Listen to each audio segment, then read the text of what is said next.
श्री हरिशरण. प्रतिवर्षाप्रमाणे आपला चालू असलेला हा सोहळा अखंड हरिनाम सप्ताह, की जो गेल्या अनेक वर्षांपासून सद्गुरूंच्या कृपेमुळे अर्थात मध्वमुनीश्वर महाराजांच्या कृपाशीर्वादाने,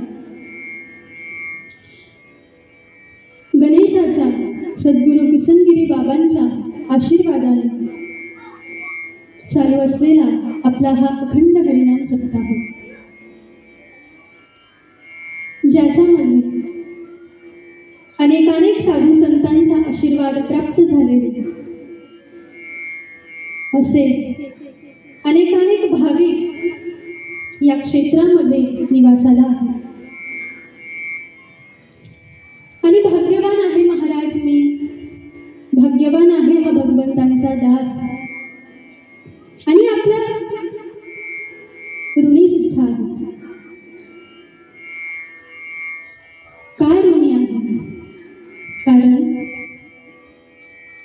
मध्वमुनींसारख्या महायोग्याच्या समाधीच्या जागेवरती आज तुमच्या साऱ्यांच्या कृपेने मला दासाला सेवा करण्याची संधी प्राप्त झालेली आहे. म्हणून प्रथमतः उपस्थित साऱ्या श्रोत्यांचे, साऱ्या भाविकांचे, आदरणीय साऱ्या वयोवृद्धांचे, तपोवृद्धांचे प्रथमतः मी वंदन करते.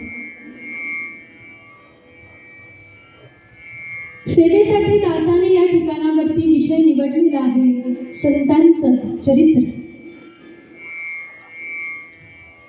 पहा, लक्षात घ्या, या मृत्यूलोकामध्ये संत, सद्गुरू, साधू हे असं एकमेव तत्व आहे, हे असं एकमेव पद आहे की ज्याची बरोबरी या मृत्यूलोकामध्ये अन्न दुसरं कोणीही करू शकत नाही. भगवंता सुद्धा स्वतःला या ठिकाणावरती सद्गुरूंच्या पदासमोर स्वतःला गौण मानत आहे.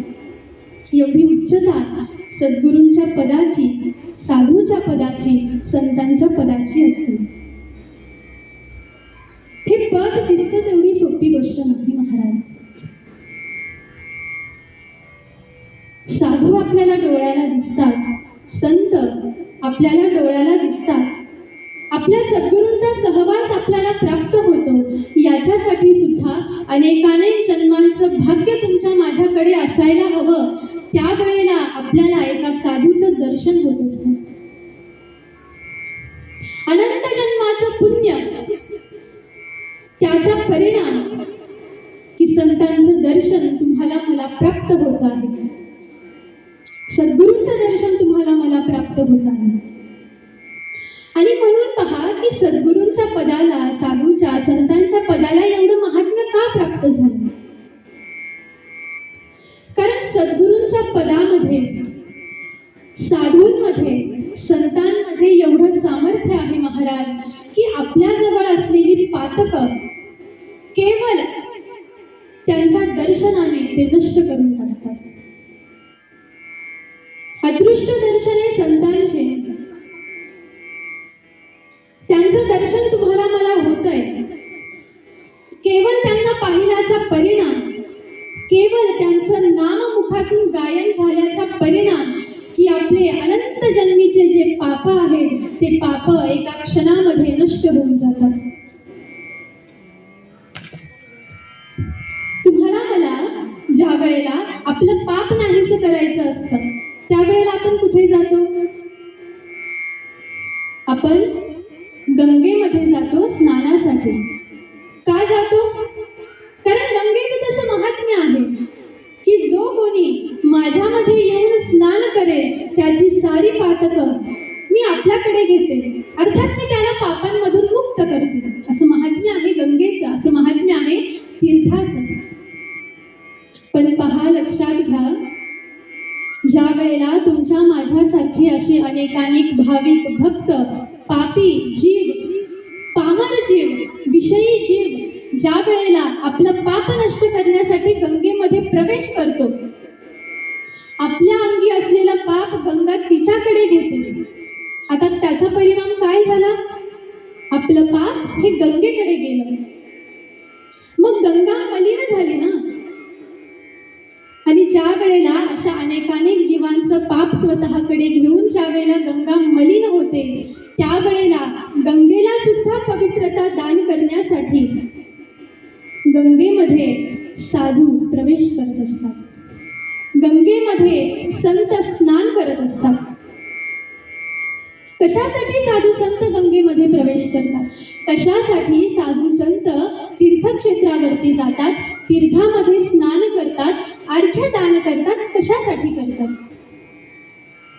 पहा, आपल्याला पाहत असताना जरी असं वाटत असलं की ही त्या साधूची, ही त्या महात्म्याची साधना असेल, व्रत असेल, हे जरी प्रथम दर्शनी तुम्हाला मला असं वाटत असलं तरी सुद्धा साधू संत तीर्थामध्ये जातात कशासाठी? स्वतःच्या देहाला पवित्रता दान करण्यासाठी नाही. साधू संत तीर्थामध्ये जातात त्या तीर्थाला पवित्रता येण्यासाठी. एवढं महात्म्य आहे साधू संतांचं, त्यांच्या पदाचं. अशी सकल तीर्थ अशा साधू संतांच्या चरणांवरती लोळण नेतात महाराज. एवढं सामर्थ्य आहे या पदाचं, एवढं सामर्थ्य आहे सद्गुरूंच्या रूपाचं, त्यांच्या दर्शनाचं. असे सद्गुरू, आणि म्हणूनच अशा सद्गुरूंना काय म्हणतात? जगद्गुरू म्हणतात. कारण जगताचं सारं पातक नष्ट करण्याचं सामर्थ्य अशा साधू संतांमध्ये आहे. ज्ञानोपरायांचं नाम तुम्ही मी गायन करतो, तुकोपरायांचं नाम तुम्ही मी गायन करतो. पहा, कशासाठी गायन करतो आपण? तुकोपरायांच्या नामाचा जर का तुम्ही मी अखंड गायन केलं तर त्याचा परिणाम काय होतो? तुकाराम तुकाराम नाम घेता कापेय. केवळ तुकाराम म्हटल्याचा परिणाम की तिकडे यमाला सुद्धा तरकाप सुटतो महाराज. एवढं सामर्थ्य तुकोबारायांच्या नामामध्ये, एवढं सामर्थ्य. भगवंतांचं तुम्ही मी नाम गायन करतो. भगवंतांचं नाम घेतल्याने आपल्याला पवित्रता दान होते. भगवंतांचं नाम घेतल्याने काल आपल्यापासून दूर जातो. हे जरी त्रिवार सत्य असलं, पण त्याही पेक्षा एक अंतिम सत्य म्हणजे ज्या वेळेला साधूचं नाम, साधूचा सहवास ज्या वेळेला तुम्हाला मला प्राप्त होतो, त्यावेळेला तो अनंत ब्रह्मांड नायक गोपाल कृष्ण सुद्धा तुमच्या माझ्या समोर सहज प्रगट होतो. यासाठी आपल्याला देवाची भक्ती करायची आवश्यकता नाही. भलेही साधू संत सद्गुरू तुम्हाला मला साधना देतात, साधना करावी, पण आपण साधना केल्याचा परिणाम किंवा तुम्ही मी नाम गायन केल्याचा परिणाम आपल्या स्वसामर्थ्यावरती भगवंत आपल्यावरती कधीच प्रसन्न होत नाही, प्रसन्न होऊ शकत नाही. का? कारण तेवढं सामर्थ्य तुमच्या माझ्यामध्ये नाही महाराज. मग तुम्ही प्रश्न करताल की आतापर्यंत एवढे सारे महात्मे, एवढे सारे भक्त हे भगवंतांचं नाम गायन करून उद्धरून गेले. एवढ्या साऱ्या भाविकांना, भक्तांना, साधकांना, दासांना, महात्म्यांना भगवंतांनी दर्शन दिलं. मग त्यांना दर्शन कसं प्राप्त झालं? तर याला उत्तर असं आहे पहा, जरी तुम्हाला मला एखादा साधक नाम गायन करताना दिसतो आहे, जरी तुम्हाला मला एखादा दास हा अखंड भगवंतांची पूजा साधना करताना दिसतो आहे, हे जरी दिसत असलं, हे जरी सत्य असलं, तरी सुद्धा त्याला ते नाम कोणी दान केलं याला विशेष महत्त्व आहे. आजपर्यंत जेवढे महात्मे उद्धरून गेले त्या महात्म्यांनी प्रथमतः देवाकडे जाण्याच्या आधी त्यांना सद्गुरू भेटलेले आहेत, त्यांना साधू भेटलेले आहेत, त्यांना संत भेटलेले आहेत. आधी सद्गुरूंनी अंगीकार केला पाहिजे आपला, आधी आपल्या साधूंनी, आपल्या संतांनी आपला अंगीकार केला पाहिजे. त्यावेळेला कुठे जाऊन भगवंत तुमचा माझा अंगीकार करत असतात. हे सूत्र आहे, हे वर्म आहे या रहस्याचं. आणि म्हणून पहा, ज्या ज्या वेळेला तुम्हाला मला भगवंतांची मला भेट व्हावी, भगवंत माझ्यावरती कृपा करावेत, असं ज्या ज्या वेळेला तुम्हाला मला वाटतं, आणि हे वाटणं फार चांगलं आहे, ज्या ज्या वेळेला तुमच्या मनामध्ये अशी भावना येते, त्या त्या वेळेला सर्वप्रथम शोध घ्यावा सद्गुरूंचा, शरणागती करावी सद्गुरूंची, साधूची, संतांची, अखंड त्यांच्या संगतीत राहावं, आणि त्यांच्या मुखामधून जे जे नाम आपल्या कानावरती पडेल, ते नाम तुमचा माझा उद्धार करणार आहे. म्हणून आपल्या धर्मग्रंथांमध्ये, अध्यात्मशास्त्रामध्ये जो शरणागती नावाचा विषय प्रतिपादित केलेला आहे पहा, आपण ज्ञानेश्वरीकडून पहा, आपण एकनाथी भागवत पहा, आपण रामायण पहा, आपण श्रीमद भागवत पहा, गाथा बघा, या प्रत्येक ठिकाणावरती प्रत्येक साधूंनी शरणागती हा विषय मांडलेला आहे. आणि ही शरणागती ज्या वेळेला तुमच्या माझ्याकडून घडेल, ज्या वेळेला या शरणागतीची परिपूर्णता साधू सद्गुरू तुमच्या माझ्याकडून करून घेतील, त्यावेळेला आपल्या समोर प्रकट परमात्मा उभा राहील. एवढं सामर्थ्य आहे पहा त्यांच्यामध्ये.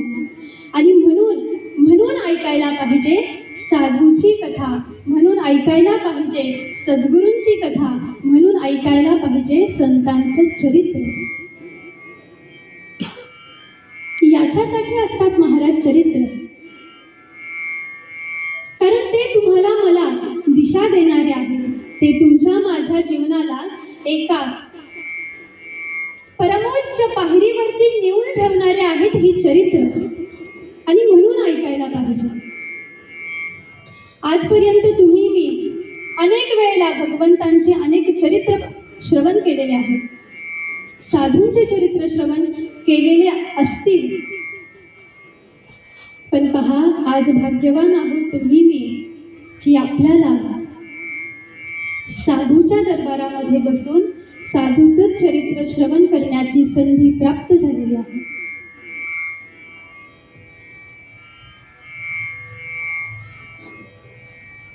पहा, भगवंतांचं चरित्र गायन करणं दिसती तेवढी सोपी गोष्ट नाही. हे जरी सत्य असलं, पण त्याच्यापेक्षाही या जगामध्ये सगळ्यात अवघड जर का गोष्ट कोणती असेल तर ती आहे आपल्या आईचं वर्णन करणं. आपल्या आईचं वर्णन आपल्याकडून करणं शक्य आहे का महाराज? आपण साऱ्या माता माऊली आहात, आपल्यालाही आई आहे. आपल्याकडून झालं का कधी आपल्या आईचं तोंड भरून वर्णन करणं? आपल्याला सांगता आलं का की खरंच माझी आई अशी आहे, माझ्या आईमध्ये एवढं सामर्थ्य आहे? आपल्या आईला आतापर्यंत आपल्याला शब्दामध्ये मांडता आलं का महाराज? नाही आलं. मग जर का आपली माता जर का आपल्याला शब्दांमध्ये मांडता येत नाही, तर अनंत ब्रह्मांडाची माता असलेले साधू संत सद्गुरू यांना शब्दामध्ये मांडता येणं सोपी गोष्ट आहे का? पण हे कधी शक्य होईल?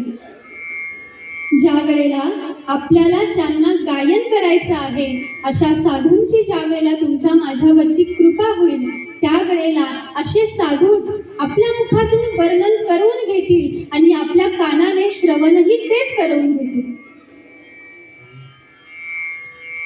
आज या ठिकाणावरती आपण सारे उपस्थित आहात. तुम्हाला काय वाटतं? तुम्ही इथं आलात स्वतःच्या मर्जीने आलात का?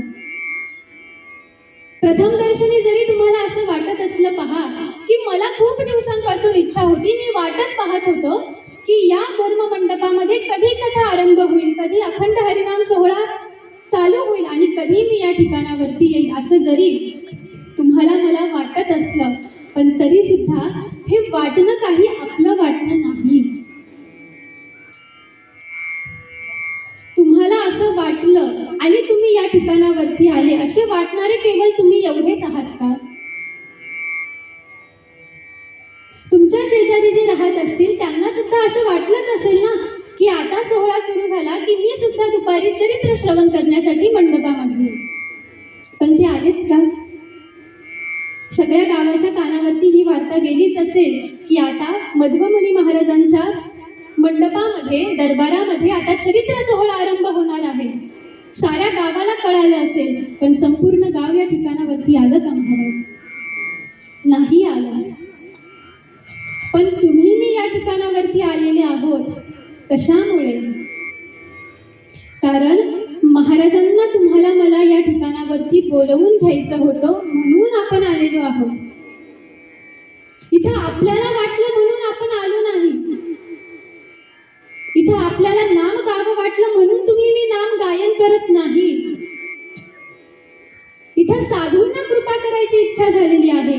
या ठिकाणावरती भगवंतांना तुमच्या माझ्यावरती कृपा करायची इच्छा झालेली आहे, म्हणून तुम्ही मी आता या क्षणाला या मंडपामध्ये बसलेलो आहोत. करील ते काय नव्हे महाराज. अनंत ब्रह्मांडाला जो चालवतो असा परमपिता परमात्मा, ते परमतत्व ज्यांच्या चरणावरती लोटांगण घेतय असं तत्व म्हणजे साधू तत्व आहे. असं तत्व म्हणजे संत तत्व आहे. असं तत्व म्हणजे प्रत्यक्ष सद्गुरू आहे. म्हणून ऐकायला पाहिजे साधूची कथा, म्हणून ऐकायला पाहिजे संतांची कथा. आणि भाग्यवान आहोत तुम्ही मी. पुन्हा मी सारखं या ठिकाणावरती जो भाग्यवान भाग्यवान हा जो शब्द वापरते आहे, हा याच्याचसाठी वापरते आहे की देवाच्या समोर जाऊन बसणं याला जरी महत्व असलं, पण साधूच्या समोर आपण बसतो आहे याला कारण साधू तुम्हाला मला बसवून घेत आहे.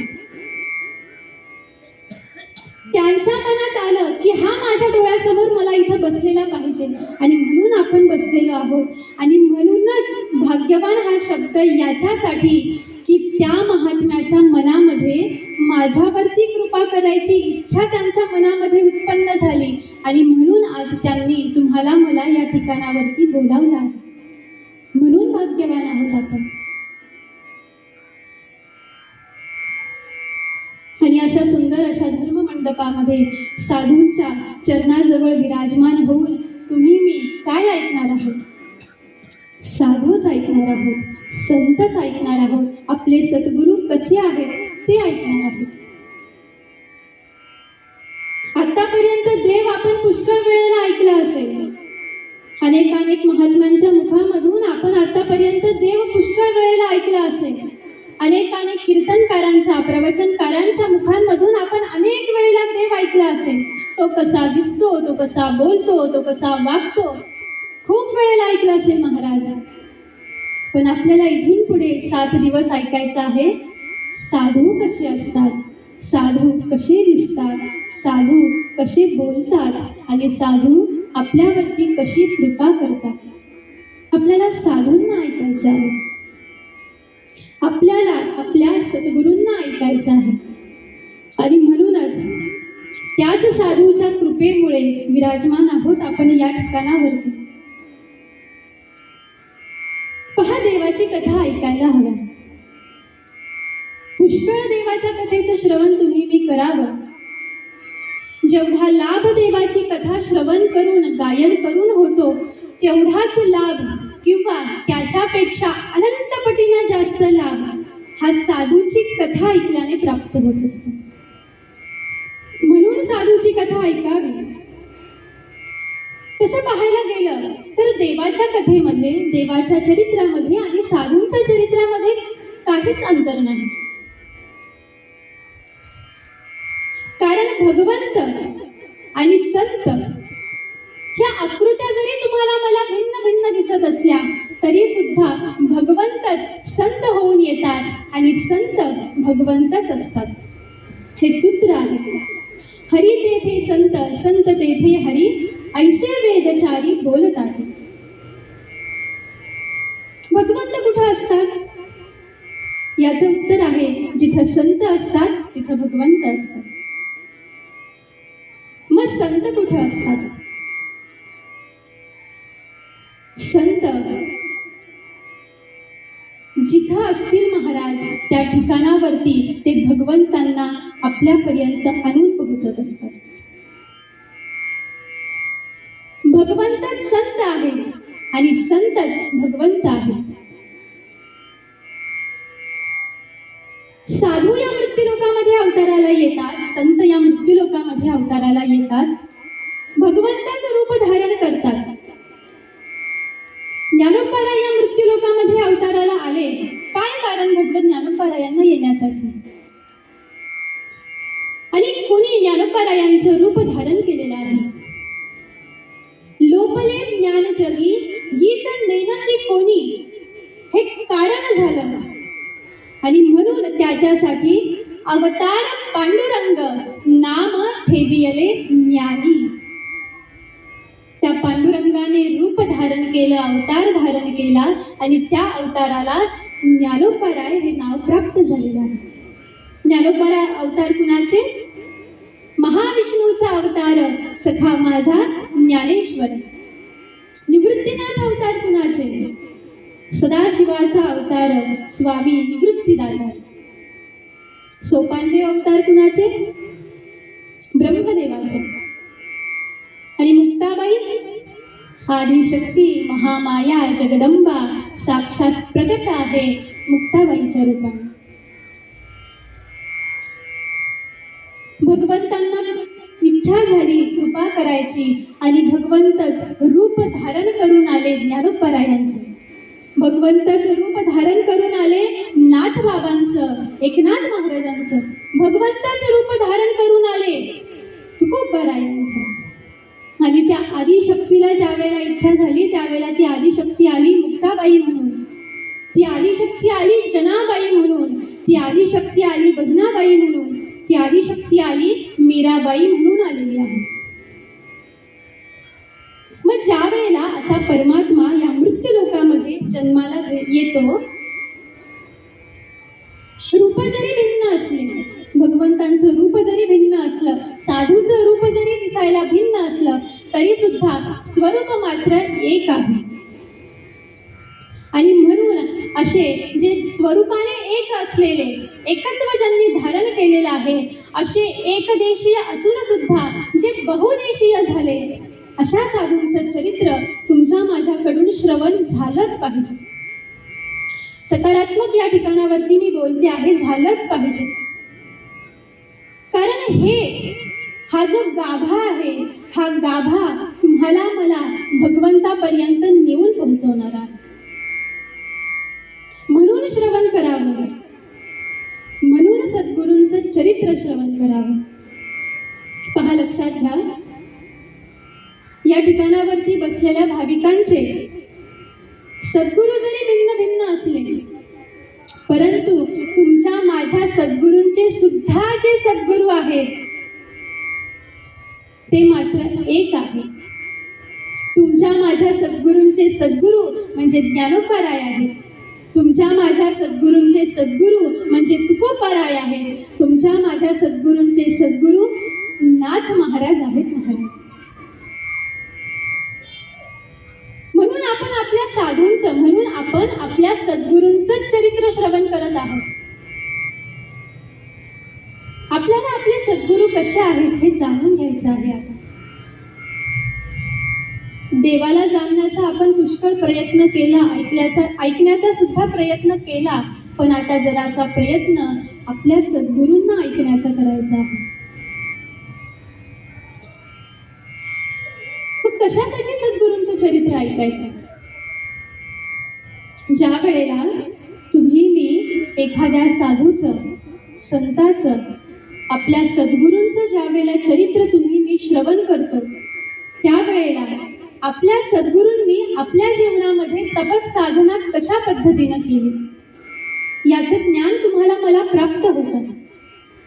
आपल्या सद्गुरूंचं तप कसं होतं, आपल्या सद्गुरूंचं वैराग्य कसं होतं, नाम साधना करत असताना, व्रत वैकल्य करत असताना, तपश्चर्या करत असताना आपल्या साधूंना, संतांना कोणकोणत्या अडचणी आल्या आणि त्या अडचणीवरती कशा प्रकारे त्यांनी मात केली. एवढंच नव्हे तर संसार कर्म करत असताना सुद्धा कशा प्रकारे त्यांच्या जीवनामध्ये सुखाचे दुःखाचे प्रसंग आले आणि त्या प्रसंगामध्ये कसे ते स्थितप्रज्ञ होऊन प्रकट झाले हे तुम्हाला मला चरित्र श्रवण करून कळणार आहे. त्यांचं तप कळणार आहे, त्यांचं वैराग्य कळणार आहे, त्यांचं ज्ञान कळणार आहे. म्हणून सद्गुरूंना ऐकायचं आहे. आणि ज्या वेळेला आपण हे सारं श्रवण करू, ज्या वाटेने आपले सद्गुरू गेलेले आहेत त्या वाटेवरती ज्या वेळेला तुम्ही मी मार्गक्रमण करण्यासाठी आरंभ करू, त्यावेळेला आपल्या सद्गुरूंच्याच पावलाच्या पाऊल पुन्हा त्या ठिकाणावरती तुम्हाला मला प्राप्त होणार आहे. आपले सद्गुरू ज्या वाटेने गेले, आपले संत ज्या वाटेने गेले, त्या वाटेने जर का तुम्ही मी मार्गक्रमण जर का आपण केलं महाराज, तर त्या मार्गावरती जे पावलांचे ठसे उमटलेले आहेत ते पावलांचे ठसे तुम्हाला मला त्या पदापर्यंत नेऊन पोहोचवणार आहेत ज्या पदावरती तुमचे माझे सद्गुरू गेलेले आहेत. साधूंनी संतांनी जे उच्च पद परमोच्च पद जे प्राप्त करून घेतलेलं आहे ते पद तुम्हाला मला प्राप्त होणार आहे. कशामुळे? त्यांच्या पाऊलखुणांवरती मार्गक्रमण केल्याचा परिणाम. मग त्या पाऊलखुणा कधी दिसतील आपल्याला? त्या पाऊलखुणा दिसण्यासाठीच आपल्याला सद्गुरूंचं चरित्र श्रवण करायचं असतं. आणि वेदांनी सुद्धा सांगितलेलं आहे, हरिप्राप्तीसी उपाय धरावे संतांचे ते पाय. त्याचा परिणाम काय होतो? तेने साधती साधन तुटती भवाचे बंधन. म्हणून ऐकायला हवं संत चरित्र. गेल्या अनेक वर्षांपासून तुमची माझी वाटचाल भगवंतांना प्रसन्न करण्यासाठी चाललेली आहे. प्रयत्न करत आहोत ना आपण सारे की भगवंत माझ्यावरती प्रसन्न व्हावेत म्हणून. करतात का? प्रश्न करते मी तुम्हाला. इच्छा आहे का मनामध्ये की माझे भगवंत माझ्यावरती प्रसन्न व्हावेत म्हणून? आहे का इच्छा?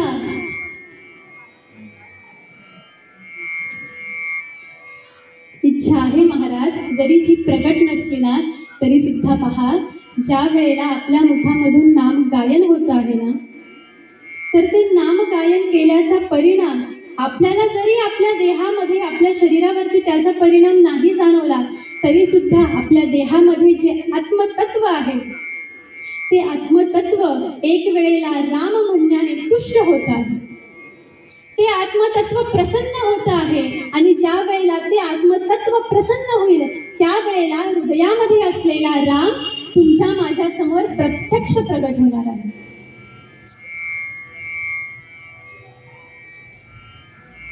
आणि ज्या वेळेला आता तुम्ही मी आरंभ केलेला आहे भगवंतांची भक्ती साधना करण्यासाठी, नाम गायन करण्यासाठी, भगवंतांना प्रसन्न करून घ्यायचं आहे तुम्हाला मला.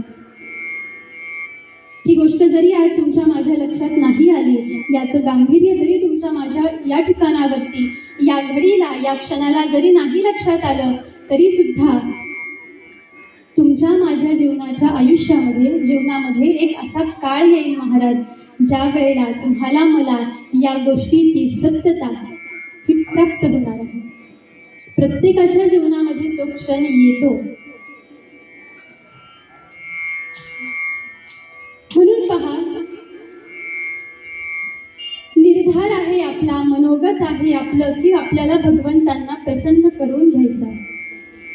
मग भगवंतांना आता प्रसन्न करून घ्यायचं आहे, मग याच्यासाठी काय केलं पाहिजे? तुम्ही म्हणताल नाम गायन करावं, ग्रंथ वाचावेत, भजन करावं, हरिपाठ करावा, काकडा करावा. हे जरी योग्य आहे, हे जरी साधनं आहेत तरी सुद्धा याच्या अंतर्गत एक सूत्र वर्णन केलेलं आहे महाराज की ज्याला आपल्याला प्रसन्न करायचं असतं त्याचा जो लाडका आहे आधी त्याला प्रसन्न करून घ्यावं.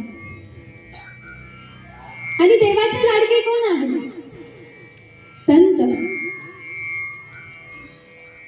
तुका म्हणे आम्ही बाळे या संतान या देवाचे लढवाळे. ज्ञानोपाराय तुकोबाराय काय म्हणतात, आम्ही लेकरू आहोत. कुणाचे? त्या भगवंतांचे आम्ही लेकरं आहोत. आम्ही हट्ट करतो त्याच्याकडे आणि आमचे सारे हट्ट आमचा पिता आमची माता पुरवत आहे. ज्या देवाला तुम्हाला मला प्रसन्न करायचं आहे त्या देवाचे लाडके आहेत संत. आणि ज्या वेळेला अशा संतांची स्तुती तुम्ही मी करू, ज्या वेळेला अशा संतांची सेवा तुम्ही मी करू, ज्या वेळेला अशा संतांची साधूंची शरणागती तुमच्या माझ्याकडे घडेल, त्या वेळेला भगवंत तुमच्या माझ्यावरती प्रसन्न होते. हे सूत्र आहे. पहा, आपण देवाचे लाडके आहोत की नाही हे काही सांगता येत नाही. मग जे देवाचे लाडके आहेत आपण त्यांचं लाडकं होऊन जाऊ.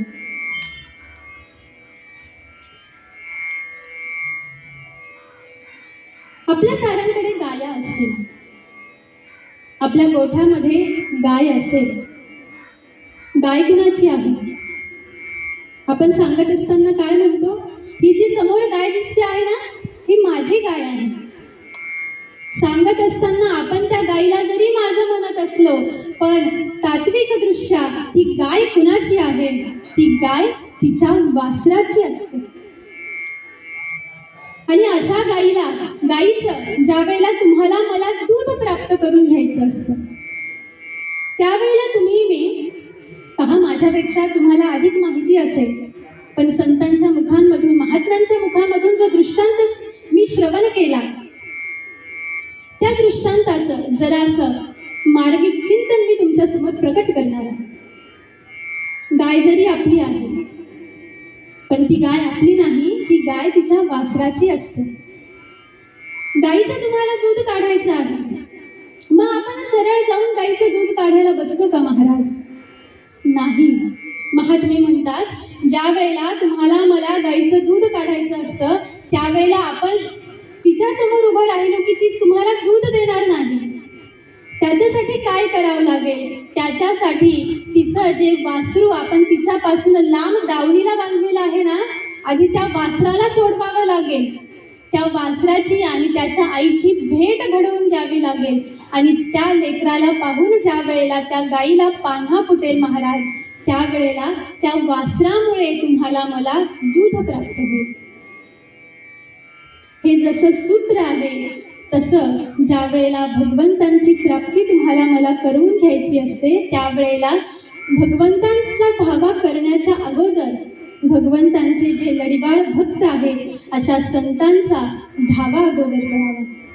अशा संतांची कास धरावी आणि असे संत सद्गुरू त्या भगवंतापर्यंत तुम्हाला मला नेऊन पोहोचवत असतात.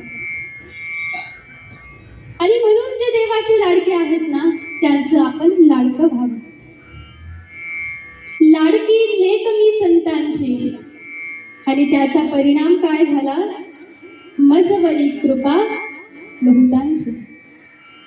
मी संतांची लाडकी लेक झाले आणि त्याचा परिणाम असा झाला की अनेकानेक महापुरुषांची कृपा तर माझ्यावरती झालीच, पण ते जे परमतत्व आहे ते परमतत्व सुद्धा या दृष्टीला या ठिकाणावरती दिसत आहे.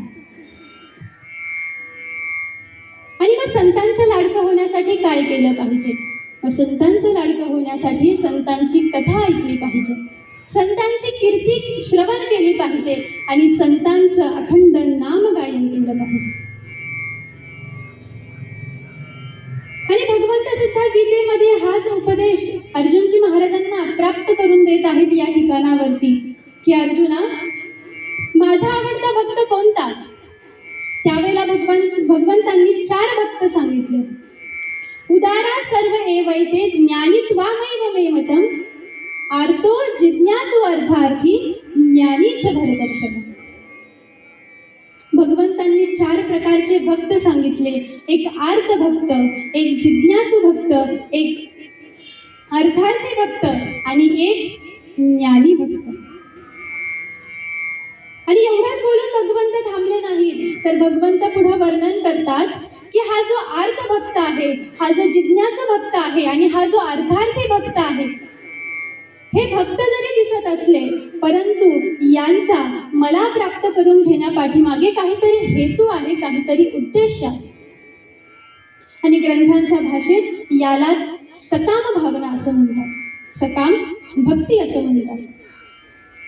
हे जरी उदार असले परंतु या 4 भक्तांपैकी माझा जो आत्मा आहे, माझा जो प्राण सखा आहे आणि जो मला प्राणांच्याही पलीकडे आवडतो असा भक्त म्हणजे ज्ञानी भक्त.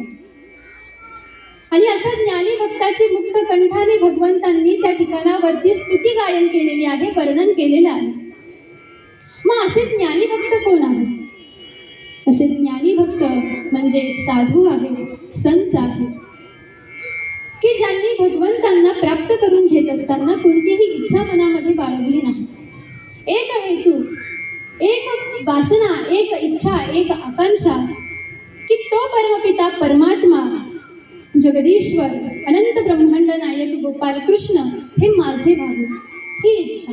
आणि म्हणूनच असे जे भक्त आहेत महाराज, ते भक्त भगवंतांना अतीव प्रिय आहेत आणि अशा भक्तांनाच ज्ञानी भक्त असं म्हणतात. आणि किती आवडतात असे ज्ञानी भक्त? त्यावेळेला भगवंत म्हणतात तेही प्राणापरवते, म्हणजे माझ्या प्राणांच्याही पेक्षा मला आवडतात म्हणे, माझ्या प्राणांच्याही पलीकडे जाऊन मला असे ज्ञानी भक्त आवडतात. हे एक सूत्र वर्णन केलं आणि हे बोलता बोलता भगवंत या ठिकाणावरती दुसऱ्या सूत्राचा खुलासा अर्जुनजी महाराजांना करतात. मला कोणता भक्त अतीव आवडतो? तेही प्राणा परवते, मज आवडते निरुते. कोण? जे भक्त चरित्राते प्रशंसित. माझ्या प्राणांच्याही पेक्षा मला असे भक्त आवडतात. कसे भक्त भगवंता? त्यावेळेला म्हणतात जे भक्त चरित्राते प्रशंसित. जे भक्त माझ्या भक्तांचं, माझ्या संतांचं, माझ्या साधूचं, सद्गुरूंचं चरित्र श्रवण करतात, गायन करतात, असे भक्त अर्जुना मला अतीव आवडतात. हे सूत्र या ठिकाणावरती वर्णन केलेलं आहे. म्हणून ज्या वेळेला तुम्ही मी ज्ञानोपारायांची शरणागती करू, ज्या वेळेला तुम्ही मी ज्ञानेश्वरीला धारण करू, ज्या वेळेला तुम्ही मी नाथबाबांना धारण करू, नाथबाबांची शरणागती करू, त्यावेळेला तो देव तुमच्या माझ्यावरती सहज कृपा करणार आहे. म्हणून पहा की जो संतांचं चरित्र गायन करत असतो ना, किंवा जो संतांचं चरित्र जीवनभर श्रवण करत असतो, असा भक्त हा देवाचा प्राण सखा होऊन जातो, निज सखा होऊन जातो. आणि ज्या वेळेला तो निज सखा झाल्याचा परिणाम, ते तीर्थ, तेची क्षेत्र, जगी तेची पवित्र, भक्त कथेसी मैत्र जया पुरुषा. ज्या साधकाने, ज्या भक्ताने अखंड साधूच्या कथेचा आश्रय घेतलेला आहे, असे साधक, असे सिद्ध महात्मे हे तीर्थरूप होऊन जातात, क्षेत्ररूप होऊन जातात. अर्थात तीर्थाला जी पवित्रता, जे सामर्थ्य प्राप्त झालेलं असतं, ते सामर्थ्य त्या भक्ताच्या अंगी धारण होतं. आपण सुरुवातीला गंगेचं महात्म्य जरासं श्रवण केलं की गंगा एवढी पवित्र आहे महाराज, की तिच्यामध्ये जो प्रवेश करेल तिचे ते पाप नष्ट करून टाकते. एवढं जे सामर्थ्य गंगेला प्राप्त झालेलं आहे, तेवढं सामर्थ्य साधूला आहे. आपण सुरुवातीला जे चिंतन श्रवण केलं साधूंच्या दर्शनाचं, साधूंच्या स्नानाचं, याचा खुलासा ज्ञानोपराय या ठिकाणावरती करत आहे. की ज्या वेळेला अशा कथेचा आश्रय तुम्ही मी घेतल्याचा परिणाम, की एक दिवस आपण त्या परमतत्वापर्यंत, त्या उच्च पायरीपर्यंत जाऊन पोहोचू आणि जसे सद्गुरू आपले झालेले आहेत तसेच आपण सुद्धा आपल्या सद्गुरूंसारखे होऊ. आणि ज्या वेळेला आपल्या सद्गुरूंसारखं आपल्याला स्वरूप प्राप्त होईल, त्यावेळेला आपण तीर्थरूप होऊन जाऊ, आपण क्षेत्र रूप होऊन जाऊ आणि जगी तेची पवित्र, आपल्या इतकं पवित्र या मृत्यू लोकामध्ये अन्य कुणीही राहणार नाही. मग एवढं पवित्राती पवित्र स्वरूप ज्या वेळेला तुम्हाला मला प्राप्त करून घ्यायचं आहे, त्यावेळेला त्याची सुरुवात कुठून करायची? त्याची सुरुवात इथून करायची असते. त्याची सुरुवात साधूच्या कथेपासून करायची असते. त्याची सुरुवात सद्गुरूंच्या चरित्रापासून करायची असते. कारण हे चरित्र जे आहे महाराज, हे चरित्र तुमच्या माझ्या समोर आपले सद्गुरू प्रकट करणार आहेत. हे जे चरित्र आहे, या चरित्राच्या माध्यमातून जे काही अक्षर ब्रह्म तुमच्या माझ्या कानावरती पडेल, त्यावेळेला ते अक्षर ब्रह्म तुमच्या माझ्या समोर ज्ञानोबारायांना प्रकट करणार आहेत. ते अक्षर ब्रह्म तुमच्या माझ्या समोर नाथ बाबांना प्रकट करणार आहेत. तुमच्या माझ्या समोर तुकोबारायांना प्रकट करणार आहेत. म्हणून पहा, मनुष्याने अक्षरांना कधीही सामान्य समजू नये. अक्षर काय आहे? अक्षर ब्रह्म आहे. या अक्षरांमध्ये एवढं सामर्थ्य आहे महाराज, की निर्गुण निराकार असलेला परमात्मा हा सगुण साकार होतो. कशामुळे? अक्षरांमुळे. आणि हे अक्षर अर्थात ही साधूची कथा, ही सद्गुरूंची कथा तुम्हाला तिथपर्यंत नेऊन पोहोचवणार आहे. पहा, लक्षात घ्या, ज्या वेळेला तुम्ही मी साधूंना शोधण्यासाठी आरंभ करू, ज्या वेळेला तुम्ही मी सद्गुरूंचा शोध आरंभ करू, ज्या वेळेला तुम्ही मी या कथेच्या माध्यमातून सद्गुरूंना श्रवण करण्याचा प्रयत्न करू, त्यावेळेला आपण साधूंना पाहता पाहता, सद्गुरूंना पाहता पाहता एक ठिकाण असं येईल की त्या ठिकाणावरती तुम्हाला मला आपल्या स्वस्वरूपाचं ज्ञान या ठिकाणावरती प्राप्त होणार आहे. ज्या वेळेला संतांना तुम्हाला मला पाहायचं असतं, पहा, ज्ञानोबाराय एक ओवी दान करतात. तैसे हरपले आपण पे पावे, ते संताते पाहता दिवसावे, म्हणून वानावे ऐकावे तेची सभा. ज्या वेळेला तुमची माझी ही स्वस्वरूपाची ओळख ज्या वेळेला आपल्याला विस्मरण होऊन जाईल. आपलं मूळ स्वरूप काय आहे? आपण कुठून आलेलो आहोत? आपण कशासाठी आलेलो आहोत? आपण कुणापासून आहोत? आणि आपला कोण आहे? याचा ज्या वेळेला तुम्हाला मला विसर पडतो, ज्या वेळेला म्हटल्यापेक्षा आत्ता तुम्हाला मला या गोष्टीचा विसर पडलेलाच आहे महाराज. विसर पडलेला आहे हे यामुळे म्हटलं मी, की जरी आपल्या कानावरती हे जे वाक्य आहे ते 4-5, आपण देवाचे आहोत, आपला जन्म देवापासून झालेला आहे, आपण या मृत्यू लोकामध्ये येतो देवाची भक्ती साधना करण्यासाठी. हे सतत आपल्या कानावरती पडतं आहे.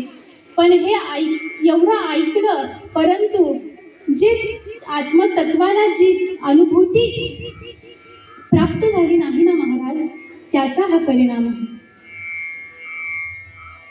आपल्या कानावरती हे जे काही वाक्य आहेत, हे जे काही तत्व आहेत, ब्रह्मवाक्य ज्याला म्हणतात, 4 ब्रह्मवाक्य आहेत.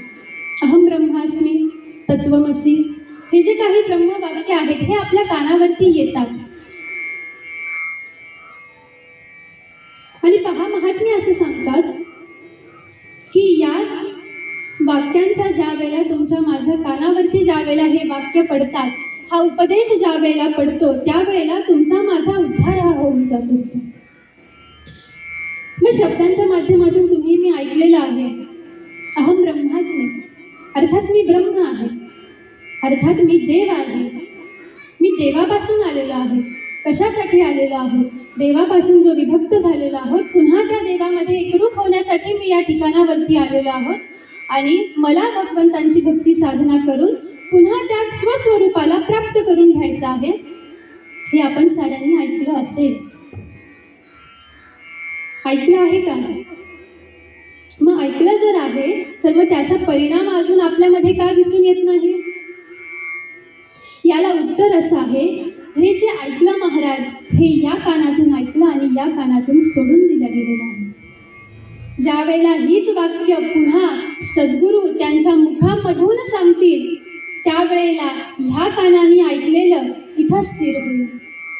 इथं स्थिर झाल्याचा परिणाम हे जे आत्मतत्व आहे हे पुष्ट होईल, हे जागृत होईल आणि ते जागृत झाल्याचा परिणाम की जो हृदयामध्ये राम आहे ना, तो चराचरामध्ये दिसायला लागतो.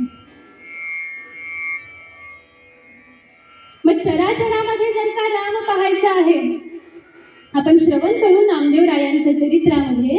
अहो, नामदेवरायांच्या सोबत भगवंत खेळायचे, तासन तास दोघ जण गप्पा मारत बसायचे. मग नामदेवरायांना जर का भगवंतांचा सहवास प्राप्त झालेला होता, नामदेवरायांसमोर जर का प्रगट परब्रह्म उभं होतं, मग तरी सुद्धा भगवंतांनी सद्गुरूंची शरणागती करण्यासाठी का सांगितलं असेल? या ठिकाणावरती सुद्धा हेच सूत्र आहे महाराज, की भगवंत तर प्रगट आहेत, पण इथं जी अनुभूती व्हायला पाहिजे होती ती अनुभूती अजून नामदेवरायांना प्राप्त झाली नव्हती. आणि म्हणून सद्गुरूंची शरणागती सांगितली आहे. आणि म्हणून ऐकावी संतांचं चरित्र, म्हणून ऐकावी साधूची कथा, म्हणून ऐकावं सद्गुरूंना ऐकावं, सद्गुरूंची संगती प्राप्त करून घ्यावी. म्हणून वानावे ऐकावे तेची सदा, म्हणून सतत साधू कथा ऐकावी, सतत संत कथा ऐकावी महाराज. आणि पहा महाराज, की तुमच्या माझ्यासारखं भाग्यवान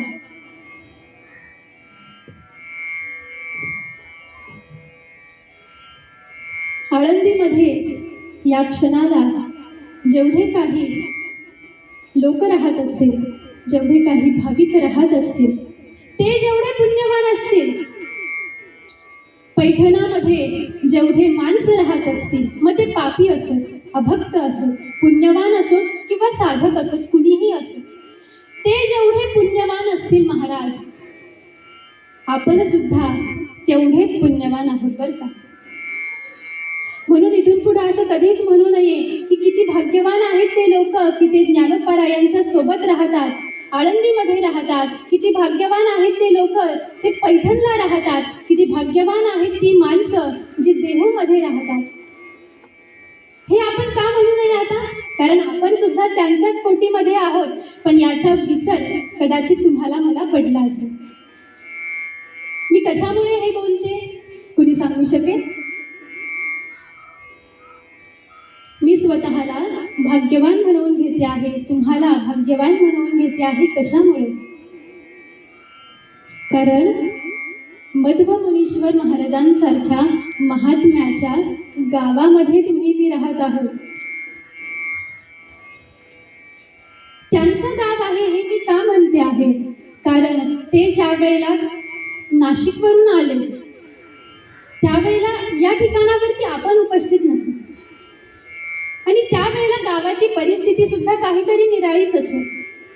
पण ज्या वेळेला ते आले, त्यांचं वास्तव्य घडलं, त्याचा परिणाम की आज या ज्या गावामध्ये नामगायन होत आहे, या गावामध्ये जे धर्माचे मंडप उभे राहत आहेत, याला कारण काय आहे? त्यांची पावलं कारण आहेत, त्यांचा उपदेश कारण आहे. म्हणून जसे आळंदीकर पुण्यवान, जसे पैठणकर पुण्यवान, जसे देहूकर पुण्यवान, तसे शेंदूरवादा या गावामध्ये राहणारे सुद्धा तेवढेच पुण्यवान आहेत. हे मनामध्ये पक्क करून घ्या आता तुम्ही. कारण आपण एका साधूच्या गावामध्ये राहत आहोत, आपण सद्गुरूंच्या गावामध्ये राहत आहोत. हे गाव त्यांनी वसवलेलं आहे. आणि म्हणूनच जरासं अशा सद्गुरूंचं चरित्र तुम्ही मी आजपासून श्रवण करण्यासाठी आरंभ करणार आहे. मध्व मुनीश्वर महाराज की जय. तत्पूर्वी करू आपण जरासं सद्गुरूंच्या नामाचं गायन. तोपर्यंत मी थोडंसं पाणी पिते. गुरु महाराज गुरु जय जय परब्रह्म सद्गुरु जय जय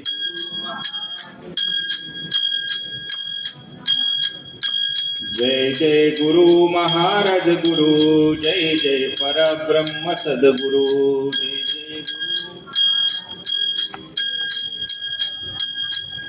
जय जय परब्रह्म सद्गुरु जय जय परब्रह्म सद्गुरु जय जय परब्रह्म सद्गुरु जय जय परब्रह्म सद्गुरु जय जय परब्रह्म सद्गुरु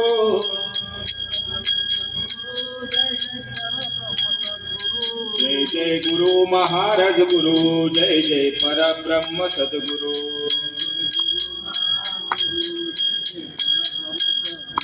जय जय गुरु महाराज गुरु जय जय परब्रह्म सद्गुरु मद्ममुनिनाथ महाराज की जय सद्गुरुनाथ महाराज की जय. असे संत कोटीमध्ये असणारे, साधू कोटीमध्ये असणारे मध्वमुनी महाराज, की ज्यांची समाधी अर्थात त्यांच्या चरणाजवळ तुम्ही मी आजपासून विराजमान झालेलो आहोत. अशा मध्वमुनींचा जन्म हा मूळचा नाशिकचा. नाशिक जिल्ह्यामध्ये त्यांचा जन्म झालेला आहे. महाराजांच्या आईचं नाव आहे द्वारावती, पित्यांचं वडिलांचं नाव आहे नारायणाचार्य,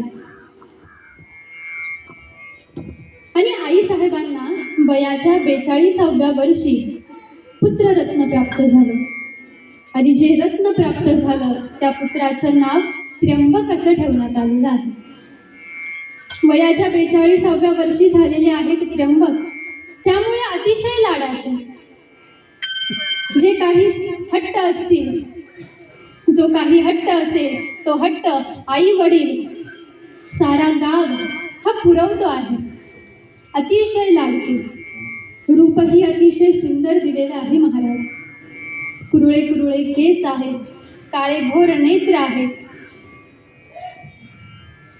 लालबुंद अशा प्रकारचे ओष्ठ प्राप्त झालेले आहे, सुदृढ देह यष्टी प्राप्त झालेली आहे. आणि आज 42 वर्षानंतर नारायणाचार्यांच्या घरी एक महात्मा प्रगट झाला. त्या महात्म्याचं नाव त्र्यंबक असं आहे. त्र्यंबक हे नाव का ठेवलं? त्र्यंबकेश्वराची कृपा झाली. त्र्यंबकेश्वराला नवस केला होता आणि त्या नवसाच्या परिणाम स्वरूपाने पुत्र प्राप्त झाला. आणि म्हणून झालेला पुत्र हा त्र्यंबकेश्वराचा अंश आहे. या भावनेने नाव ठेवलं त्र्यंबक. 8 वर्षाची मूर्ती झालेली आहे, 8 वर्षाचे झालेले आहेत त्र्यंबक. आणि आता मात्र नारायणाचार्यांनी त्यांचा व्रतबंध संस्कार पूर्ण केला, मौंज केली. मौंज केल्यानंतर वेदाध्ययन आरंभ झालेला आहे. वेदांचं अध्ययन एका बाजूला चाललेलं आहे, स्तोत्रांचं पठन चाललेलं आहे, उपनिषदांचं वाचन चाललेलं आहे, व्याकरण शास्त्र या ठिकाणावरती शिकून घेत आहे. आणि एवढंच नव्हे तर हे करता करता तुकोबारायांच्या गाथेचा अखंड व्यासंग आहे. श्रीमद भागवताचं वाचन अखंड चाललेलं आहे. अनेकानेक संतांच्या ग्रंथांचा आश्रय घेतलेला आहे. ज्ञानेश्वरीचा व्यासंग प्राप्त करून घेतलेला आहे. आणि अशा प्रकारे हळूहळू त्र्यंबकाची वाढ व्हायला लागली. वयाच्या 15व्या वर्षी त्र्यंबकाचा विवाह लावून दिला. सुंदर अशा प्रकारचा गृहस्थाश्रम त्र्यंबकाचा आरंभ झालेला आहे. आणि पाहता पाहता 20 वर्षाचे त्र्यंबक झाले. आणि 20व्या वर्षी अचानक त्र्यंबकांना सद्गुरूंची भेट व्हावी अशी इच्छा मनोमन प्राप्त झाली, उत्पन्न झाली. मला सद्गुरूंची भेट घ्यायची आहे. माझे सद्गुरू कोण असतील? मला माझ्या सद्गुरूंचा अनुग्रह प्राप्त करून घ्यायचा आहे अशी इच्छा उत्पन्न झाली. आणि सद्गुरूंच्या भेटीसाठी त्र्यंबकाचं मन अखंड तळमळ करायला लागलं. अखंड सद्गुरूंचं स्मरण व्हायला लागलं. अखंड सद्गुरूंचं नाम गायन व्हायला लागलं.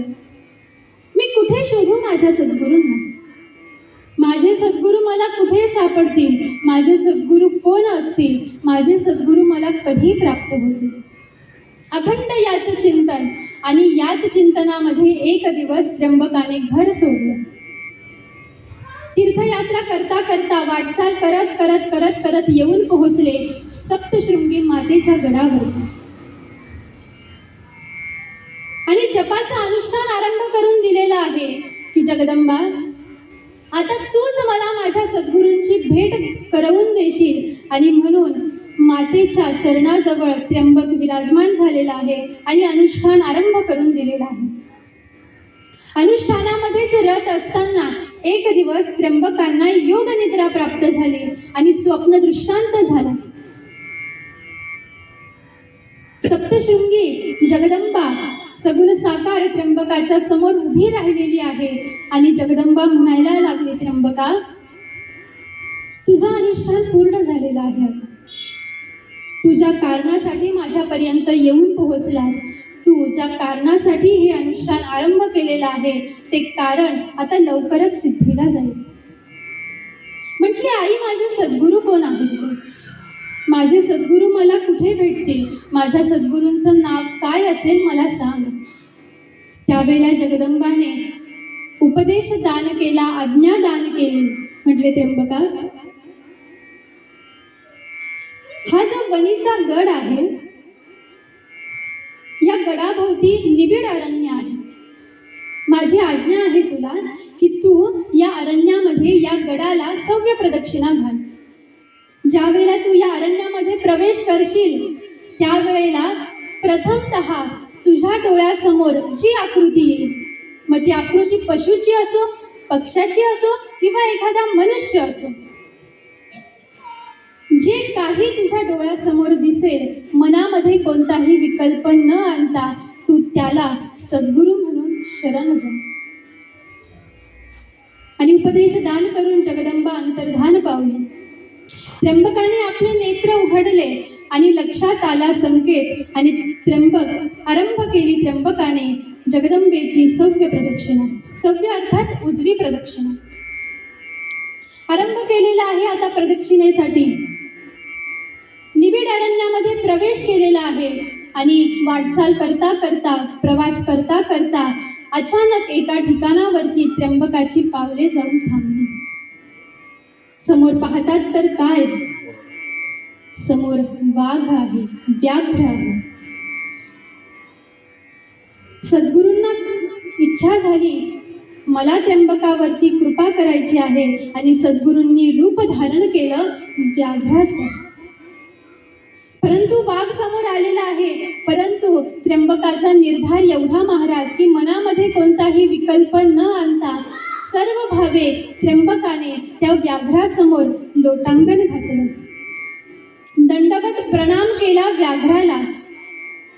तो व्याघ्र समोर सरसावला आणि त्या वाघाने आपला उजवा पंजा त्र्यंबकाच्या मस्तकावरती मारला.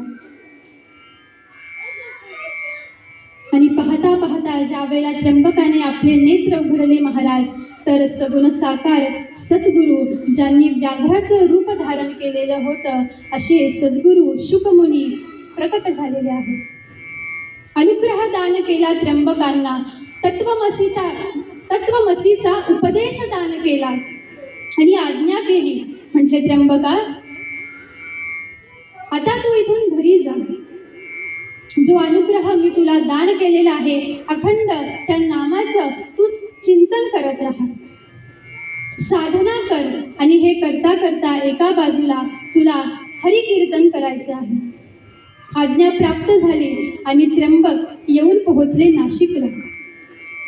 नाशिकला आल्याबरोबर सद्गुरूंच्या आज्ञेनुसार हरिकीर्तनाला आरंभ करून दिलेला आहे.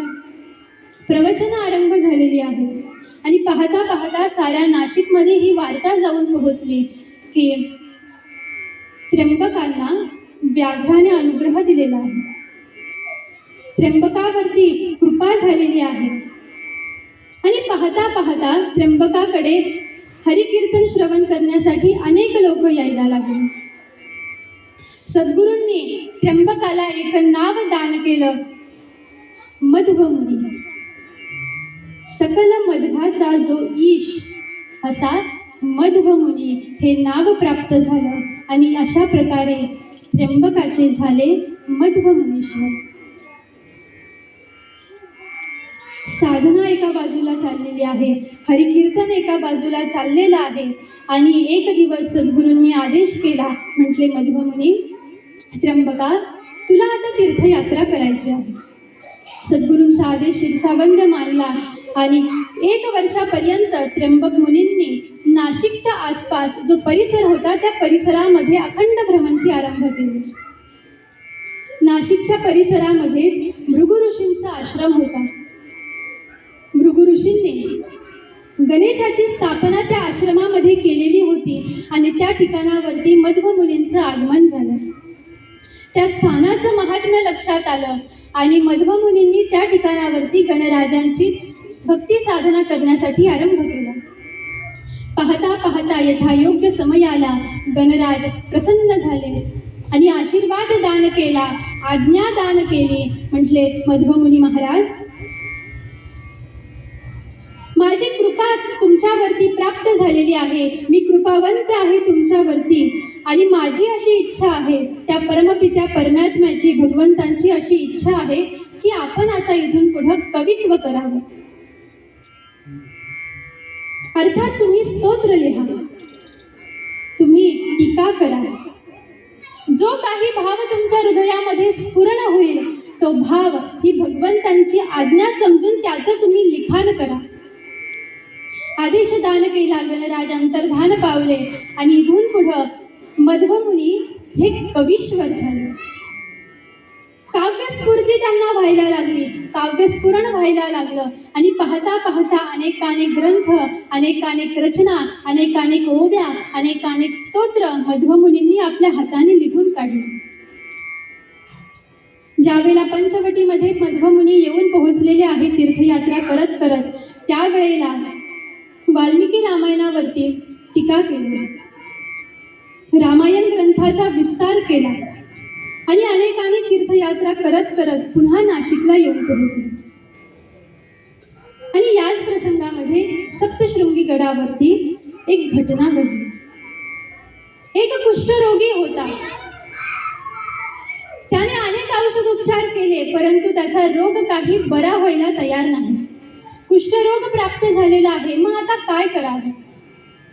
आणि म्हणून तो व्यक्ती सप्तशृंगी मातेच्या जवळ येऊन पोहोचला आणि त्याने सुद्धा मातेची भक्ती साधना करण्यासाठी, अनुष्ठान करण्यासाठी आरंभ केला. जिच्या कृपेनं मला हे जीवन प्राप्त झालेलं आहे तीच माता आता माझा हा रोग सुद्धा बरा करेल, या विश्वासाने, या भावनेने, त्या रोग्याने अनुष्ठान आरंभ करून दिलेलं आहे. काही कालानंतर जगदंबा त्याच्या स्वप्नामध्ये गेली आणि स्वप्नामध्ये दृष्टांत दान केला की ज्या गंगेवरती मध्वमुनी महाराज स्नानासाठी जातील ते स्नान करत असताना त्या गंगेमध्ये तुला त्याच वेळेला स्नान करायचं आहे. तू स्नान केल्याचा परिणाम की त्यांच्याच कृपाशीर्वादाने तुझा रोग बरा होणार आहे. देवीचा दृष्टांत प्राप्त झाला आणि तो कुष्ठरोगी वाटचाल करत करत करत करत नाशिकला येऊन पोहोचला. नाशिकच्या घाटावरती आला. त्या घाटावरती काही ब्राह्मण उभे होते. त्या ब्राह्मणांना विचारलं, म्हटले इथं मध्वमुनी महाराज कोणी आहेत का? म्हटले हो आहेत. काय काम आहे तुमचं त्यांच्यापाशी? त्यावेळेला त्या कुष्ठरोग्याने देवीनं जो दृष्टांत दान केला तो सारा दृष्टांत त्यांना वर्णन करून सांगितला आणि म्हटले मला मध्वमुनींकडे जाण्याचा मार्ग सांगा. म्हटले जाण्याचा मार्ग सांगायची काय आवश्यकता, ते पहा म्हणे. त्या घाटावरती जे उभे आहेत ना ते मध्वमुनी आहेत आणि आता ते स्नानासाठी जाणार आहेत. मध्वमुनींनी गंगेमध्ये प्रवेश केला आणि हे पाहतो धावत धावत जाऊन तो कुष्ठरोगी सुद्धा त्याने गंगेमध्ये प्रवेश केलेला आहे आणि मध्वमुनींच्या चरणाजवळ बसून त्या कुष्ठरोग्याने स्नान आरंभ केले. मध्वमुनी स्नान करता करता अचानक मध्वमुनींची दृष्टी त्याच्याकडे गेली आणि महाराजांनी त्याच्याकडे पाहून स्मित हास्य केले. ते हास्य केल्याचा परिणाम, त्या कृपादृष्टीचा परिणाम असा झाला महाराज की तात्काळ जो रोग त्याला प्राप्त झालेला होता तो रोग एका क्षणामध्ये नाहीसा होऊन गेला. शरणागती स्वीकारली मध्व मुनींची आणि अखंड मध्व मुनींसोबत राहायला लागला. आणि पाहता पाहता ही गोष्ट वाऱ्यासारखी संपूर्ण नाशिक शहरामध्ये पसरली की मध्व मुनी चमत्कार करतात, मध्व मुनींना सिद्धी प्राप्त झालेली आहे. आणि पाहता पाहता मध्व मुनींकडे अनेकानेक रोगी माणसांच्या अशी व्यक्ती, असे सकाम भक्त मध्व मुनींजवळ येऊन पोहोचायला लागले. मध्व मुनी विचार करतात, सद्गुरूंनी आज्ञा दिली ती साधना मी करतो आहे आणि जर का मला जर का सिद्धीच प्राप्त झालेली नाही, मी जर का चमत्कारच करत नाही, जे काही होत आहे ते जगदंबेच्या कृपेने होत आहे, सद्गुरूंच्या कृपेमुळे होत आहे. आणि या गोष्टीचा जर का अहंकार माझ्या हृदयामध्ये उत्पन्न झाला तर आतापर्यंत केलेली साधना सगळी विफल होऊन जाईल. हे भय निर्माण झालं आणि मध्व मुनींनी नाशिक शहर सोडलं. वाटचाल करत करत, तीर्थयात्रा करत करत मध्व मुनी औरंगाबाद, ज्याला आता संभाजीनगर असं म्हणतात, या ठिकाणावरती बेगमपुऱ्यामध्ये येऊन वास्तव्यास राहिले. या ठिकाणावरती आल्यावर मध्व मुनींनी आपलं सद्गुरूंनी जे कार्य दान केलेलं होतं, हरिकीर्तनाचं कार्य आरंभ करून दिलेलं आहे, प्रवचन आरंभ करून दिलेली आहे, जपाचं अनुष्ठान आरंभ केलेलं आहे. अनेक लोक त्यांच्याकडे पाहून प्रभावित होत आहे. आणि पाहता पाहता संभाजीनगरमध्ये सुद्धा मध्व मुनींचा शिष्य परिवार वाढायला लागला, भक्त परिवार वाढायला लागला. आणि या भक्त परिवारांमध्ये एक भक्त होते ज्यांचं नाव अमृतराय असं होतं. हे मध्व मुनींचे नीच भक्त म्हणून वर्णन केलेले. अतीव भाव त्यांचा सद्गुरू म्हणून पाहण्याची दृष्टी होती मध्व मुनींकडे. लळा लागला मध्व मुनींचा आणि अखंड मध्व मुनींच्या सोबत अमृतराय राहायला लागले. अनेक वर्ष वास्तव्य झालं संभाजीनगरामध्ये. आणि एक दिवस मध्व मुनींच्या कानावरती एक वार्ता येऊन पोहोचली किंवा एका ठिकाणाचं महात्म्य त्यांच्या कानावरती आलं. त्यांना एका भक्ताने सांगितलं की इथून काही कोसाच्या अंतरावरती शेंदूरवादा म्हणून एक गाव आहे, त्या गावामध्ये साक्षात प्रकट गणपती आहे, गणेश आहे. गणराजांचं महात्म्य वर्णन करून सांगितलं, सारा प्रसंग वर्णन करून सांगितलं. आणि कुतूहल मनामध्ये उत्पन्न झालं मध्व मुनींच्या, दर्शन घ्यायची इच्छा झाली. आणि मध्व मुनींनी संभाजीनगर सोडलं आणि प्रवास करत येऊन पोहोचले शेंदूरवादा या गावामध्ये, अर्थात आपल्या गावामध्ये. खांब नदीच्या काठावरती गणपतीचं मंदिर आहे. या खांब नदीला पुराणामध्ये स्तंभगंगा असं म्हणतात. स्तंभगंगेचं महात्म्य सुद्धा या ठिकाणावरती स्मरण केलं, गंगेमध्ये स्नान केलं, गणपतीचं, गणराजांचं दर्शन घेतलं. आणि या गणराजांच्या मंदिराच्या बाहेर एक पिंपळाचं झाड होतं. त्या पिंपळाच्या झाडाखाली छोटीशी पर्णकुटी महाराजांनी बांधली. आणि या ठिकाणावरती गणराजांच्या कृपाशीर्वादाने, आज्ञेने महाराजांनी आपली भक्ती साधना आरंभ करून दिलेली आहे. अनेक वर्ष मला असं वाटतं की महाराजांनी आपला जो उत्तर काळ आहे तो पूर्ण या ठिकाणावरती घालवलेला आहे. या ठिकाणावरती हरिकीर्तन आरंभ करून दिलेलं आहे, प्रवचन आरंभ करून दिलेली आहे. सद्गुरूंच्या कृपेमुळे जे जे काही प्राप्त होत आहे ते सारं काही मुखावाटे साऱ्या श्रोत्यांच्या कानापर्यंत जाऊन पोहोचत आहे. आणि या गावामध्ये सुद्धा मध्व मुनी महाराजांचे अनेक शिष्य झाले, अनेक भक्त झाले, अनेक आशीर्वाद मध्व मुनींनी त्या भाविकांना, त्या शिष्यांना आणि त्या ग्रामस्थांना दान केलेले आहेत. पंढरीची वारी करायचे महाराज, परंतु एक दिवस असं झालं की जरासा ज्वर अर्थात जरासा ताप आलेला होता महाराजांना.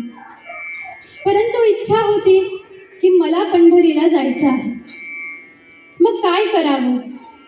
मग त्यावेळेला आपल्या गावाच्या बाहेर त्यावेळेला एक चिंचेचं झाड होतं. त्या झाडापर्यंत ते जाऊन पोहोचले. अमृतराय आलेले आहेत, महाराज आहेत आणि महाराजांचे थोडेसे काही भाविक आहेत, निजसखे आहेत.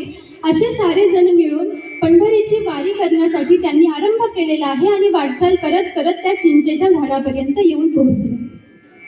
त्या चिंचेच्या झाडाजवळ आल्यावर महाराजांनी हात जोडले आणि त्या चिंचेच्या झाडाकडे पाहून म्हणतात, वृक्षराज, माझा ज्वर तुम्ही घेता का? असं म्हटल्याबरोबर त्या चिंचाच्या झाडामधून एक यक्षिणी राक्षसी प्रकट झाली.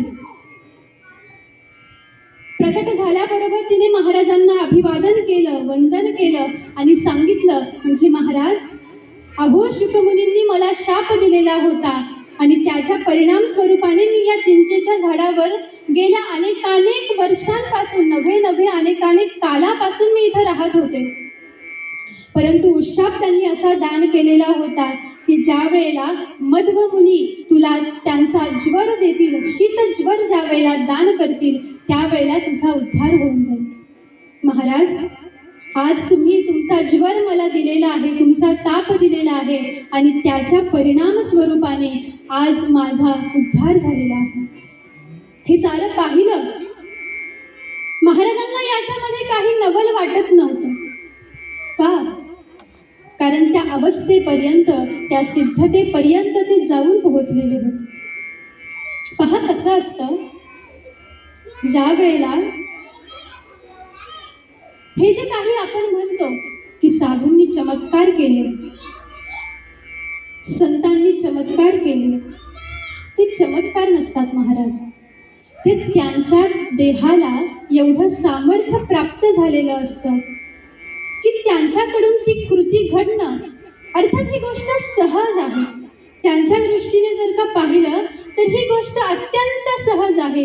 परंतु ती ज्ञानदृष्टी तुम्हाला मला प्राप्त न झाल्याचा परिणाम, किंवा तो अधिकार तुम्हाला मला प्राप्त न झाल्याचा परिणाम, की संतांकडून हे जे घडलं हे आपल्याला असं वाटतं की हा चमत्कार आहे.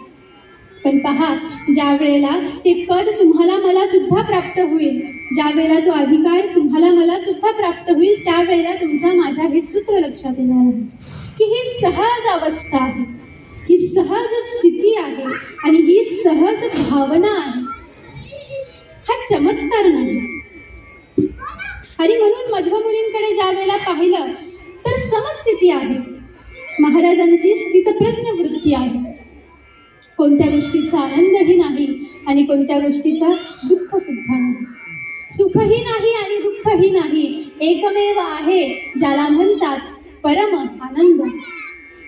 आणि ही अवस्था महाराजांना प्राप्त झालेली आहे. आणि आरंभ झाली महाराजांची पंढरपूरची वारी. अनेक वर्ष महाराजांनी वारी केली, परंतु आता महाराजांचं शरीर जरासं थकत चाललेलं आहे. आषाढ महिना येऊन पोहोचला. वारीला जायची इच्छा झालेली आहे, पण शरीराकडे पाहावं तर आता शरीर साथ देत नाही. अंगामध्ये ज्वर भरलेला आहे. भगवंतांची भेट घेण्याची तर खूप इच्छा आहे, पण जायचं कसं? मग मनामध्ये विचार आला की नाही, मी त्या भगवंतापर्यंत जाऊन पोहोचत, काही हरकत नाही, पण तो परमात्मा जसा शबरीसाठी आला तसा माझ्यासाठी सुद्धा येईलच. हा विश्वास मनामध्ये उत्पन्न झाला. मग कसं बोलवावं भगवंतांना?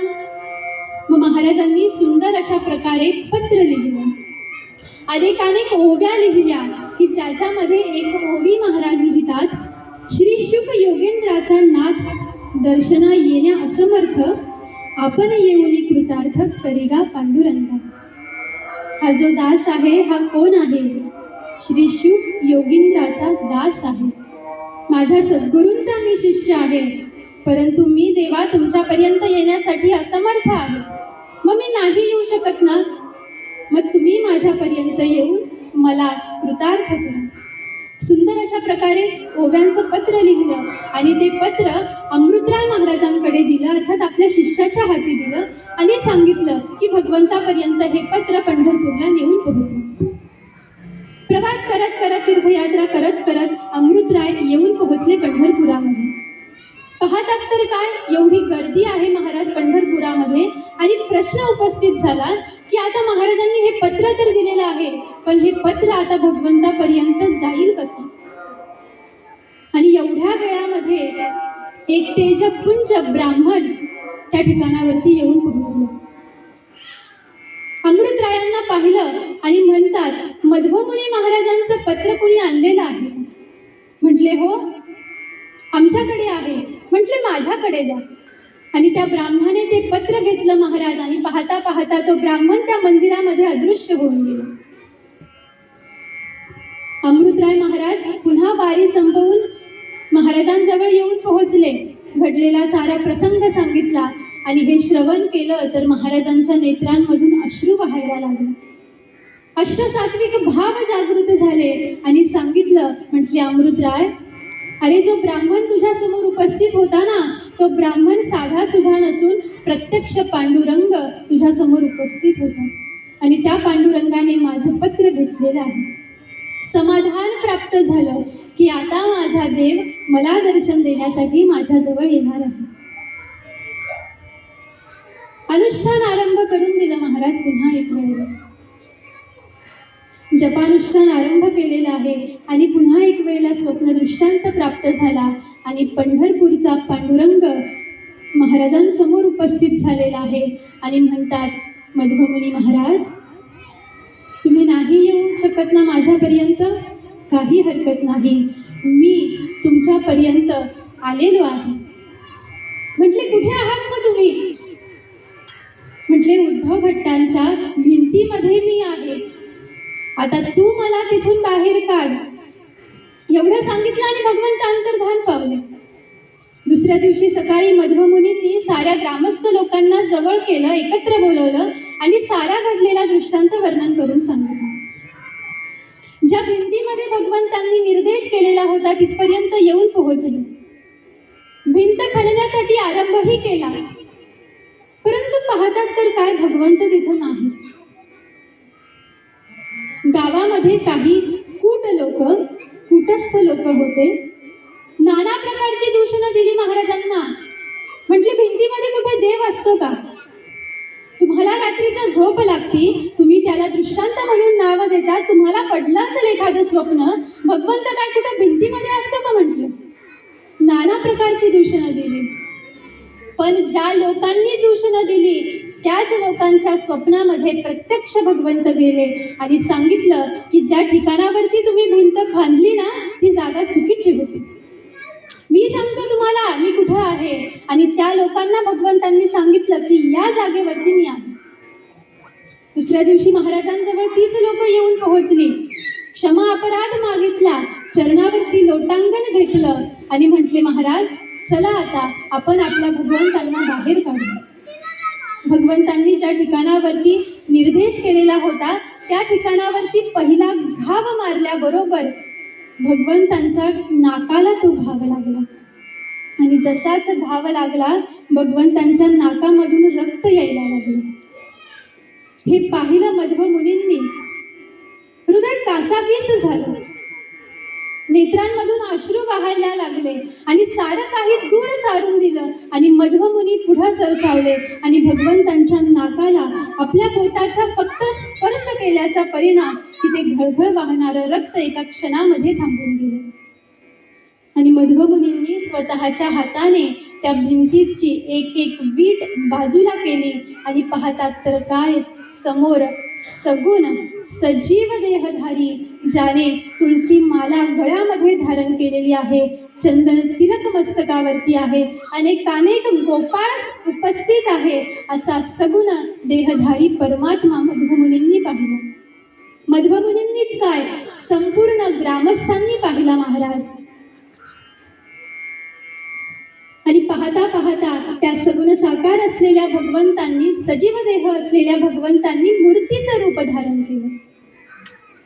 हळुवारपणे भगवंतांनी विठ्ठलाला त्यातून बाहेर काढलं आणि उद्धव भटांच्याच घरामध्ये मूर्तीची प्रतिष्ठापना केली.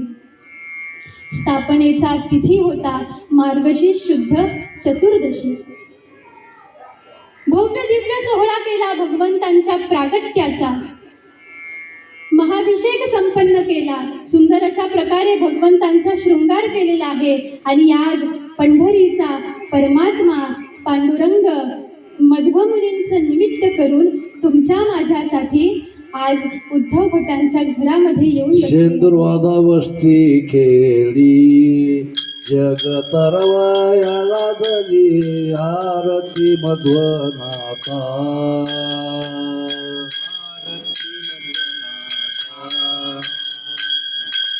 पूर्ण ब्रह्मसुखदाता आरती मध्वनाथा. पहा, साधूंचं महात्म्य, संतांचं महात्म्य, सद्गुरूंचं महात्म्य. मध्वमुनी या ठिकाणावरती आले, त्याचा परिणाम ते तर आलेच महाराज, पण त्यांनी एकटे आले नाही. येत असताना सोबत विठ्ठलाला घेऊन आले, येत असताना सोबत काशी विश्वेश्वराला घेऊन आले. आपलं जे चिंतन चालू होतं की का ऐकावी साधूची कथा, का संगती करावी साधूची, याच्यासाठी करावी.